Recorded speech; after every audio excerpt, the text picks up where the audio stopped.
एक बार की बात है, किसी गांव में एक युवा ब्रह्मचारी था। वह बहुत ही प्रतिभावान था। उसने मन लगाकर शास्त्रों का अध्ययन किया था। वह प्रसिद्धि पाने के लिए नई नई कलाएं सीखता रहता। विभिन्न कलाएं सीखने के लिए वह अनेक देशों की यात्रा भी करता था। एक व्यक्ति को उसने बाण बनाते देखा तो उससे बाण बनाने की कला सीख ली।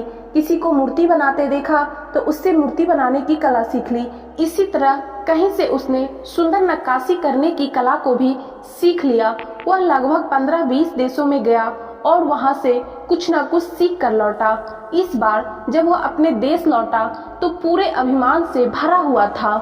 अहंकार बस वह सबका मजाक उड़ाते हुए कहता, भला पृथ्वी पर है कोई मुझ जैसा अनोखा कलाविद, मेरे जैसा महान कलाकार भला कहाँ मिलेगा।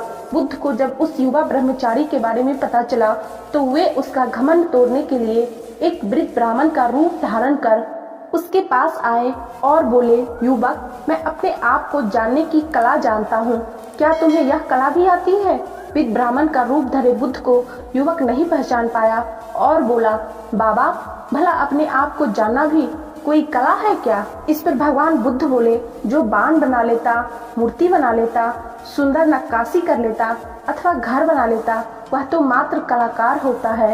यह काम तो कोई भी सीख सकता है, पर इस जीवन में महान कलाकार वह होता है जो अपने शरीर और मन को नियंत्रित करना सीख जाता है। अब बताओ, ये कलाएं सीखना ज्यादा बड़ी बात है या अपने जीवन को महान बनाना। महात्मा बुद्ध की बातों का अर्थ वह युवक भली भांति जान चुका था और उसका अभिमान भी चूर चूर हो गया था और वह उनके चरणों में गिर पड़ा।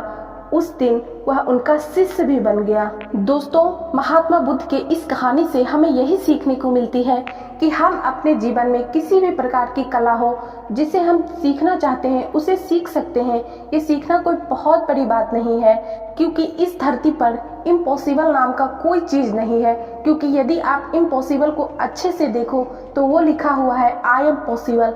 तो इसलिए आप कुछ भी सीख सकते हैं और यदि आप सीख जाते हैं तो आपको उस पर घमंड नहीं करना चाहिए, क्योंकि आप जिस चीज को सीखे हैं आप उस पर घमंड करेंगे तो उसको कोई और भी सीख सकता है, क्योंकि ऐसा नहीं है कि आपने सीखा तो उसे कोई और सीख नहीं सकता है। उम्मीद करती हूँ महात्मा बुद्ध की ये कहानी आप लोगों को पसंद आई होगी और इस कहानी से आप लोगों को कुछ सीखने को मिला होगा। यदि हाँ तो वीडियो को लाइक जरूर कर दीजिएगा और चैनल पर नए हो तो चैनल को सब्सक्राइब करके बेल नोटिफिकेशन जरूर प्रेस कर लीजिएगा।